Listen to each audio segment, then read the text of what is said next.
Episode 10 of Solo Leveling was good. There was cool action in the dungeon, which I like.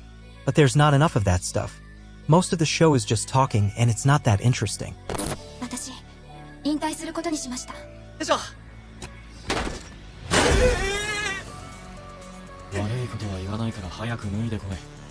At the beginning of the episode, Jinchul warns Ji-woo about something.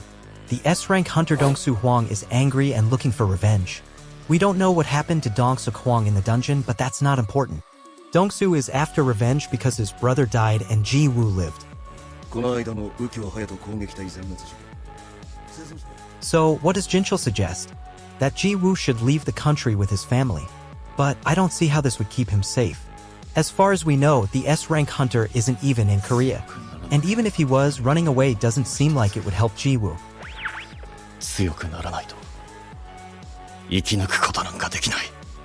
Jinchul says S-rank hunters are basically untouchable because they're so strong. If Dong-soo killed Ji-woo, the government couldn't do anything because he is too powerful to arrest. So, S-rank hunters pretty much have free reign worldwide. If Ji-woo left Korea, how would that keep him safe? The Korean government can't protect him from Dong-soo, so I doubt any other government could either. Is he going to run to the US or Europe? But what's to stop the S-rank hunter from chasing him there? I'm mentioning this because I think Jinchul's suggestion doesn't make sense. The only reason I can think of for why he said this is that he doesn't want to deal with it. If Dong-soo is going to harm Ji-woo, Jinchul probably wants it to happen outside of his area of responsibility. Now that is only my speculations.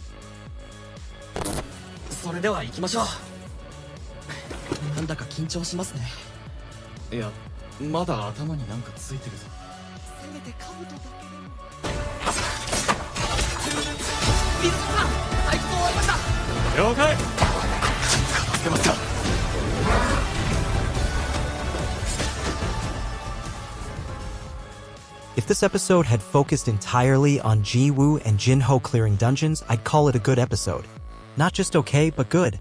That part was definitely the highlight. But like I said earlier, there wasn't enough of it. Why do I think this part is so good though? It's not just because I think an action series should have action. The dungeon scenes are the most intriguing part of the series. Even without the action, the dungeons are more captivating than the real-world scenes. In this episode, I really enjoyed watching Ji-woo and Jin-ho team up. Jin-ho's task was to gather materials, and while he did that, Ji-woo kept him safe. After he finished, Ji-woo could defeat the boss and close the gate.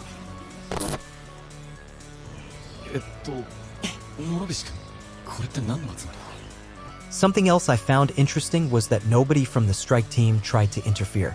I understand that most of them were happy to get paid for sitting around. But I'm surprised that Gina's friend went along with that. I was sure she'd do something stupid. She still probably will do something in a later episode. But I was expecting her to enter one of the gates after Ji-woo and Jin-ho. Then, since she's only E-rank, they'd have to save her. That seemed like such an obvious thing to happen. And that's why I'm still predicting that it will. B 級以上 A 級未満といったところ、このままあのダンジョンに挑んでも大丈夫なのか。Jinwoo got a job change quest, so he's taking a break from dungeon clearing for now. It is similar to RPG games. Changing character job types means gaining new specific specialization of combat skills. What do you think his new job will be after completing this quest? Yo, Shishiro 課長。どうした吉田。1500万？これは匂うぞ。Jinwoo and Jin-ho's plan to rush a bunch of C-rank dungeons seems to have backfired to an extent. Other guilds took notice of their new guild buying up the rights to C-rank dungeons for high prices. And that led one of them, the White Tigers, to look into it. After looking into it, An Sang-min from the White Tigers noticed something fishy. This guild isn't just purchasing dungeons at high prices. Their strike team consists solely of E and D rank hunters. They shouldn't have the strength to handle these dungeons. Then White Tigers saw Jinwoo's name on the strike team list, and it all made sense. He knows Ji-woo from all the dangerous situations Jinwoo's been through lately, and he thinks he might have had another breakthrough. So there's only one option: get him to join the White Tiger Guild. 隠れて調べたんじゃないでしょうか。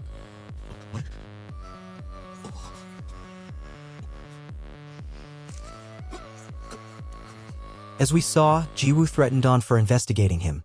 He even managed to offload some C-rank dungeons onto On for way above their value. But here's the thing. This doesn't make Jinwoo look good. It makes On look very, very bad at his job. ですけどね。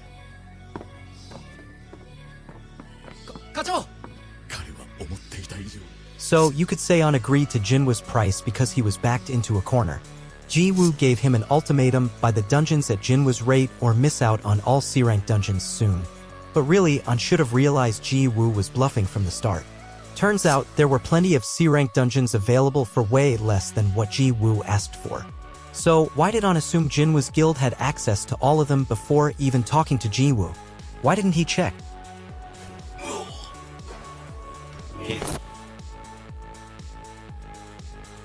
Despite being labeled as a low-priority episode, Hey-One Studios still delivered some intense scenes, especially the vision or nightmare sequence.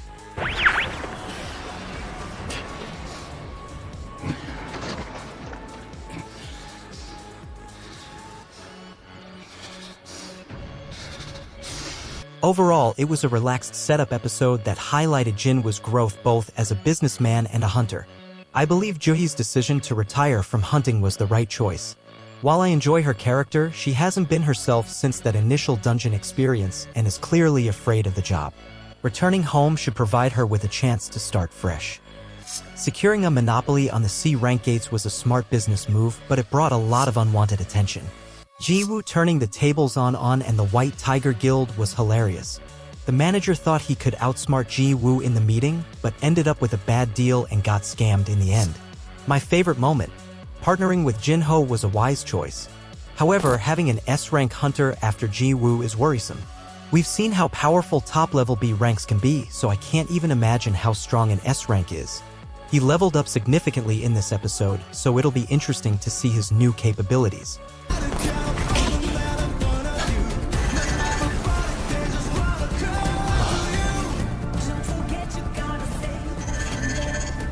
Thanks for watching. Don't forget to hit the like button and subscribe. Your support helps us grow the channel and the community. Also, make sure to click the notification bell for more solo leveling episode reviews and updates. Until next time.